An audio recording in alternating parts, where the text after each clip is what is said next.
Hallelujah. कुछ समझ में आ रहा है बात को?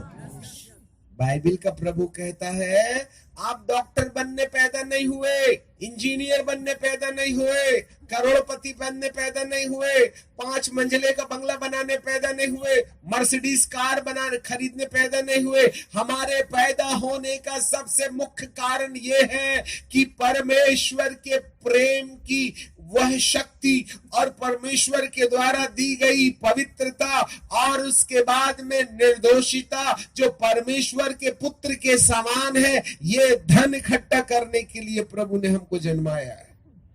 और एक बात कान खोल के सुन लीजिएगा, जिसकी जिंदगी के अंदर में ये चीजें आ जाती है, उसकी जिंदगी में बीमारी ऐसे ही भागती है जैसे उजियाले के सामने से अंधेरा भाग निकलता है। जिसको गोली खाना है वो खाए, हम तो चने मुर्रे और काजू किशमिश के अलावा कुछ न खाएंगे। तो नहीं तो आप हमारी टेबल में देखना, हमारी एकलौती पत्नी ने इतने बड़े ढेर सारे वो पॉलिथीन के अंदर में काजू किशमिश पिस्ता बादाम, कई लोग अपने थैली में गोलियों की, सुबह की गोली लाल रंग की, पीली गोली दोपहर की, पीली गोली लंच। क्या खाते हो भाई साहब? तुमको और कुछ नहीं मिला? 10-15 पुड़िया का थैला एक साथ। कई लोग तो पान के डब्बे के समान दवाई का डब्बा भी रखे रहते हैं। क्या ये मंदिर परमेश्वर के रहने की जगह नहीं? जो 1760 रकम की बीमारियां आपके तन को घेरे हुए हैं, आखिर ये बीमारी करके रही है अंदर में।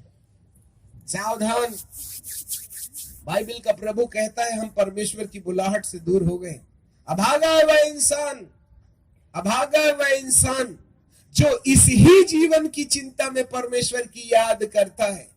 जबकि बाइबल के प्रभु कहते हैं हमें इस जीवन के साथ साथ उस जीवन की भी कल्पना करनी चाहिए जो जीवन मृत्यु के बाद हमारे जीवन में लागू होगा। इसलिए हम अब मजाक ना करें, जल्दी जल्दी चलें, क्योंकि बहुत बातें करनी है आज। हमें रहोबोत के कुएं के पास पहुंचना तो पड़ेगा ही पड़ेगा। मत्ती की किताब में और उसके पहले अध्याय, 3 अध्याय में और उसके 17वें पद में, 4थे अध्याय में, book of Matthew chapter 4 and verse 17, 4थे अध्याय के 17वें पद में बाइबल हमें बताती है उस समय से यीशु प्रचार करना और यह कहना आरंभ किया कि मन फिराओ, स्वर्ग का राज्य निकट आ गया है। कौन सा राज्य आ गया है? पृथ्वी कहाँ है? ऐसा दिखाओ। ऐसे नहीं है, ठंडी से हाथ निकालो ना बनियान से अंदर। ठीक है। और स्वर्ग कहाँ है? ओके। हम कहाँ रहते हैं? प्रभु ने यूहन्ना बपतिस्मा देने वाले के पकड़वाए जाने के तुरंत बाद सबसे पहले प्रचार की कमान जब संभाली तो सबसे पहला कौन सा वाला शब्द यीशु मसीह के मुंह से निकला था? मन फिराओ। और दूसरा शब्द क्या था? स्वर्ग का राज्य। प्रभु ने चंगाई का नामो निशान नहीं लिया, उसने सिर्फ कहा स्वर्ग का राज्य, स्वर्ग, द किंगडम ऑफ हेवन। और कल हमने आपको बताया था कि यदि जीते जी आप किसी व्यक्ति के नाम पर स्वर्गीय लगा दो तो 2 बार दर्शन कभी नहीं देगा वो। ठीक है। यदि आप कहते आइए हम भाई स्वर्गीय आमोस सिंह जी के लिए ताली बजाएंगे, तो अगले साल से तो आप भूल ही जाइए इनविटेशन के लिए। फिर को जीते जी तुमने मार डाला। इसका मतलब मृत्यु हमारी, स्वर्गीय शब्द हमारे जीवन में कब लगता है? मृत्यु के बाद। तो स्वर्ग का संबंध मृत्यु के बाद। अब आपको एक बात बताएं, सब लोगों की विशेष धारणाएं होती हैं कि भैया सब स्वर्ग, जो भी ऐरा गहरा नथु खैरा चोरो चक्के जितने मारे सब स्वर्ग गए, स्वर्गीय फलाना, स्वर्गीय अमका, स्वर्गीय ढमका। और हमारी कलीसिया में एक आदमी सुबह से लेके दारू पीते रहता था और शाम तक पीते रहता था, बेचारा 35 साल में मर गया और हमको ही गाड़ना पड़ा। ठीक है कि नहीं? तो हमने ऐसे कहा, हे परमेश्वर, तूने इस दास को अपने पास बुलाने से प्रसन्न रहा। तो ऊपर से परमेश्वर के कहते हैं खबरदार, ग्रेट कंफ्यूजन, ये मेरा दास है ही नहीं, ये जिंदगी भर दारू पिया, तूने कैसे कह दिया ये मेरा दास है? ये तो नरक जाने वाला है। हे प्रभु, तू अपने पास बुलाने से प्रसन्न रहा तो प्रभु ऊपर से क्या कह रहे, हट, मैंने इसको नहीं बुलाया, इसको तो दारू बुला के ले गई है।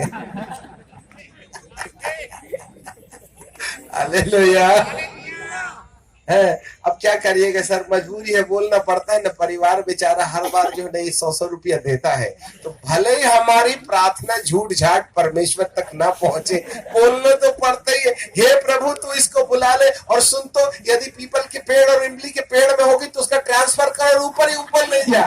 बोले है, फालतू की बात मत कर, चंदे में क्या ऊपर ले जाने की टिकट कटवाता तू मुझसे, तेरी भी नीचे की कर दूंगा, याद रखना।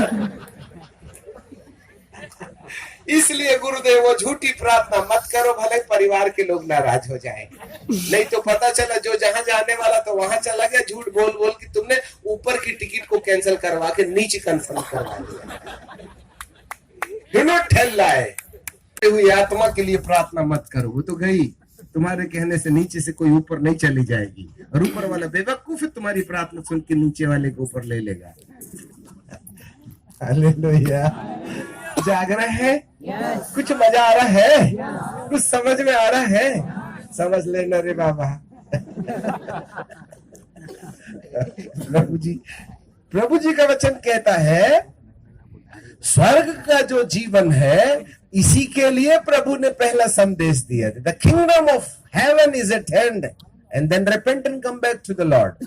पश्चाताप कीजिएगा। अब आपको अभी भारतीय संस्कृति के अनुसार जो भी मरते हैं ना, हम सबको स्वर्ग लगा देते हैं, ठीक है कि नहीं? अब गए हो नहीं गए हो टेंशन अपना नहीं, फोटो में तो लिख देने में अपने बाप का कुछ नहीं जाता। स्वर्ग फलाना फलाना, अब गया कि नहीं कौन जाने, है कि नहीं? आज हम स्वर्ग के बारे में थोड़ी बात बताना चाहते हैं। स्वर्ग एक व्यक्ति के जीवन में कब और किस शर्त में लागू होगा? देखो, हमको रहोबोत के पास जाना है, ठहर जाइए जरा, हम फिर वापस आएंगे वहीं। तो एक व्यक्ति को स्वर्ग जो है कब मिलेगा? अभी कोई स्वर्ग गया है भी कि नहीं गया? जरा गंभीरता से सुने। स्वर्ग जो है उसमें प्रवेश की एक शर्त है, और वो ये है, जिस शरीर में हमारी आत्मा पैदा होने से लेकर मरने के समय तक रही। जरा ध्यान से सुनना बहन जी, जिस आत्मा को परमेश्वर ने इस शरीर में पैदा होने के समय से लेकर मरने के समय तक रखा, इस शरीर को प्रभु यीशु मसीह के दूसरे आगमन के समय मुर्दों में से जी उठने का अवसर मिलना चाहिए। फिर से सुनिए, जिस आत्मा के लिए शरीर पैदा होने से लेकर मरने के बीच तक उपलब्ध कराया गया, इस शरीर को प्रभु यीशु मसीह के दूसरे आगमन के समय मुर्दों में से जी उठना चाहिए। यदि ये शरीर मुर्दों में से जी उठा, तो मृत्यु के समय जो आत्मा निकल के बाहर चली गई थी, जिसे सुखलोक में विश्राम दिया गया था, लाजर के साथ इब्राहिम की गोद में विश्राम दिया गया था, जहां इब्राहिम धर्मियों के पिता, लाजर धर्मी होने के नाते जहां गए थे ना, वो स्वर्ग नहीं है। यीशु के दायां और बायां दो डाकू लटकाए गए थे। एक ने कहा, यदि तू परमेश्वर का पुत्र है तो अपने को भी बचा और हमको भी बचा। पर दूसरे ने डांट करके कहा, ए, तू डरता नहीं क्या? अरे हम तो अपने किए की सही सजा पा रहे हैं, पर ये तो निर्दोष था, इस घटना के बाद दूसरे नंबर वाले डाकू ने एक बात कही थी कि हे प्रभु, जब तू अपने राज्य में आए तो मेरी भी सुधि लेना। तब प्रभु यीशु मसीह ने जिस शब्द का अंगीकार किया था वो ये था, आज ही तू मेरे साथ सुख लोक में होगा। Not haven but in the paradise. सुख लोक वह जगह है जो स्वर्ग के समान एक सितारे में है। हमारी बात को ध्यान से सुनिए। जैसे अलग अलग आकाश गंगा में अलग अलग सितारे हैं, वैसे ही सुखलोक एक सितारे में है जहां धर्मी लोगों की आत्माएं उस समय तक, जब तक यीशु मसीह दोबारा नहीं आएंगे, तब तक के लिए विश्राम करती हैं। वैसे वहां पर स्वर्ग के समान शांति पाई जाती है, परंतु सुखलोक में या पैराडाइज में खाली आत्माएं रहती हैं, उनका शरीर नहीं है। आत्मा के साथ में आत्मिक दिमाग भी है। शरीर माटी का कब्रिस्तान में पड़ा हुआ है। इसलिए प्रभु यीशु मसीह को दूसरे बार धरती पर आना पड़ेगा। इसलिए आएगा जिससे कि वह पुनरुत्थान का स्वामी होने के कारण हमारे मरे हुए शरीर को जिंदा करे। जरा गौर से सुन लेना, मरे हुए शरीर को जिंदा करे। और ये जो मरणहार शरीर जिसको कीड़े खा के गोबर बना दिए, उसी गोबर की मट्टी से वह बिल्कुल इसी शक्ल में, इसी लंबाई में, इसी चौड़ाई में, हमारे गाल, होंठ, लंबाई, चौड़ाई, कलर वगैरह सब ऐसे ही होगा। कभी नहीं मरने वाला शरीर में उस माटी के टुकड़े को रूपांतरित करेगा। ये हमारे प्रभु यीशु मसीह के दूसरे आगमन का सबसे पहला काम है। जरा गौर से सुनिएगा। जब ये मुर्दा जिंदा हो जाएगा, तब सुखलोक में मृत्यु के बाद धर्मी होने के कारण जो आत्माएं इब्राहिम की गोद में लाजर के साथ में विश्राम कर रही थी, उसमें जो हमारी आत्मा चली गई तो नहीं गई तो टेंशन आपका है। यदि हम सुखलोक में चले गए हैं तो तब ही हमारे शरीर का पुनरुत्थान होगा। मृत्यु के बाद जितने लोगों की आत्माएं इब्राहिम की गोद में सुखलोक में पहुंचा दी गई हैं, केवल वे ही आत्माएं जो सुखलोक में हैं, केवल उन्हीं का शरीर मुर्दों में से जी उठेगा, दूसरों का नहीं। क्योंकि मृत्यु के बाद मनुष्य की आत्मा को जाने के दो ठिकाने हैं। पहला ठिकाना है सुखलोक धर्मी लोगों के लिए, और दूसरा है पापी लोगों के लिए अधोलोक। अधोलोक का मतलब होता है जमीन की गहराई में, जहां पर 3000 सेंटीग्रेड तापमान पाया जाता है, जहां आत्माएं आत्मिक दिमाग के साथ में भयानक पीड़ा का सामना करती है। वो अधलोक। सुखलोक में जिन लोगों की जो आत्माएं धर्मी होकर के, जो व्यक्ति धर्मी होकर के मरते हैं, उनकी आत्माओं को इब्राहिम की गोद में लाजर के साथ में विश्राम दिया जाता है, जिसमें स्वर्ग की सी शांति होती है। यीशु मसीह का दूसरा आगमन अधलोक में पड़े लोगों के लिए नहीं होगा, सुखलोक में पड़े हुए लोगों के लिए होगा। और जब यीशु मसीह आएंगे तो वे मध्य आकाश में रहेंगे। और पहला थिस्सलुनीकियों की किताब और उसका 4वां अध्याय और उसके 16वें पद में बाइबल हमें बताती है कि प्रभु आप ही स्वर्ग से उतरेगा। उस समय नंबर 1 ललकार, नंबर 2 प्रधान दूत का शब्द सुनाई देगा, नंबर 3 परमेश्वर की तुरी फूकी जाएगी। फिर मरे हुओं में से जो लोग धर्मी होने के नाते इब्राहिम की गोद में जिनकी आत्माएं थी ना, उनके केवल उन्हीं के शरीर मुर्दों में से जिंदा होंगे। ये दारू पीने वाले, बीड़ी पीने वाले, झगड़ा करने वाले और शादी के पहले बॉयफ्रेंड गर्लफ्रेंड बना के झड़िया में ले जाके लव यू करने वाले, सपना छोड़ दो तुम। हाँ, अभी तो मस्ती कर लो तुम। जब नाक से नरक के कीड़े जाएंगे ना, और जिस होठों को तुमने जुठिया दिया है उसी होठों को कुतर कुतर की खाएंगी, जैसी इल्ली जो है ना वो पत्ती खाती है। लगाए तो हो खूब ढेर सारी लिपस्टिक लाल कलर की। सावधान, जब तक शादी नहीं होता अपना दिल नहीं कुतरने देना किसी को। नहीं तो एप्पल के समान किसी ने नोच लिया होगा, ऐसा कटा रहता ना एप्पल का। हाँ, सावधान, हमें कुछ फर्क नहीं पड़ता, अपन अपना किराए साथ में लाए, इनके ऊपर थोड़ी टिके हैं। तो नहीं देख लेना 25-30 हजार जेब में रख के चलते हैं, मिलावट नहीं होगी। हम 3 सितारे की वर्दी जूते के नीचे रख के आए हैं, आपको प्रसन्न करने के लिए नहीं। जिसको बटर लगाना है सरसों का तेल और मोबिल ऑयल सिर में लगा के वो चंपी करता रहे। हम तो इंजन री ओवरहाल करते हैं, बच लेना बेटा, और नहीं तो बहुत धुआं निकलेगा।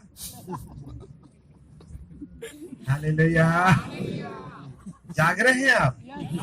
धर्मियों की आत्माएं जो इब्राहिम की गोद में चली गई हैं, केवल उन्हीं के शरीर को जिंदा करने के लिए आएंगे। अब याद रखिएगा, अब जो लोग मर गए वो तो ठीक है, पर जो लोग जिंदा हैं और इसी बीच प्रभु आ गए तो क्या होगा? इसमें से भी जितने लोगों को धर्मी, अब ये धर्मी धर्मी धर्मी धर्मी होते क्या है धर्मी ना, वो हम कल बताएंगे, बाद में बताएंगे।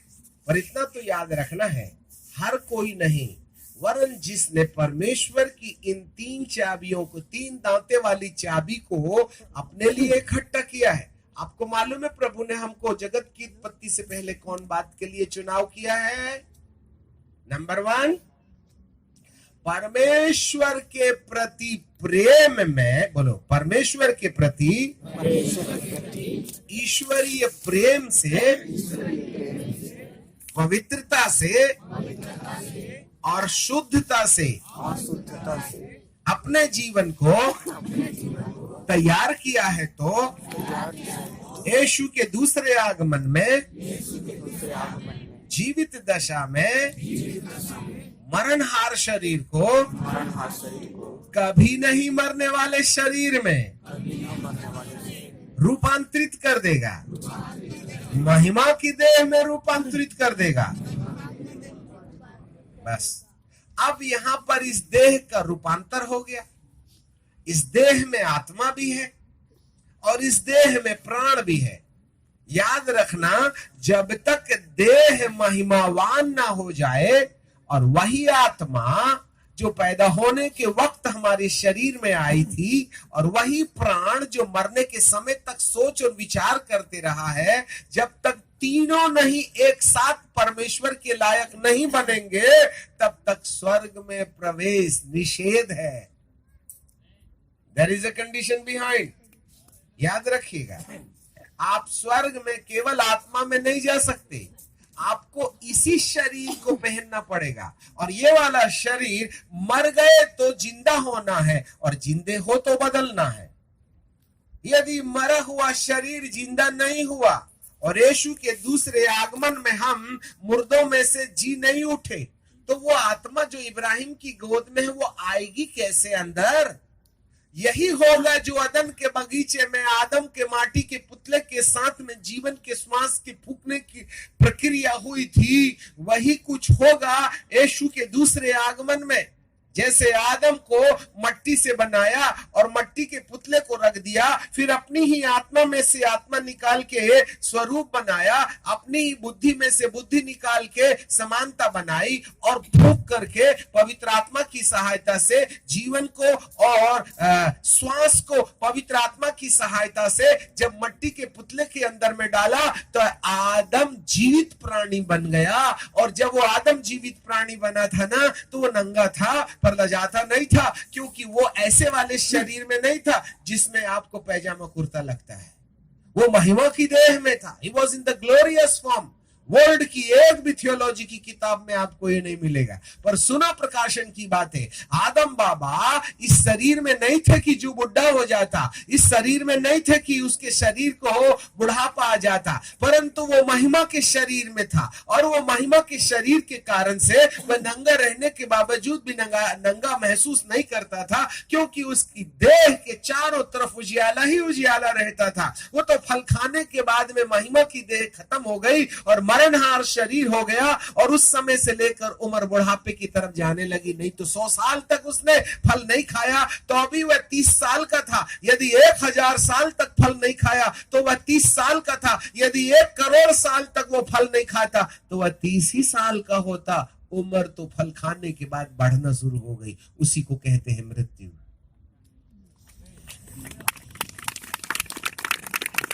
हालेलुया। ये सब कुछ उस समय हुआ जब मट्टी के पुतले में उसने जीवन की श्वास फूका, लाइफ, ब्रीथ एंड ब्रीथड। उसने जीवन डाला, उसने श्वास डाला, उसने फूक डाला। 3 चीज ने मिलकर के माटी को अमर बना दिया। यही कुछ होगा यीशु मसीह के दूसरे आगमन के समय में। जिसने कहा मैं पुनरुत्थान हूं, वह जीवन की और श्वास को हमारे सुखलोक में, अब्राहम की गोद में जो हमारा शरीर और हमारा मन था उसको साथ लाएगा, और प्रभु यीशु मसीह आकाश में रहेंगे और वहां से ललकार के मृत्यु को कहेंगे, मृत्यु छोड़।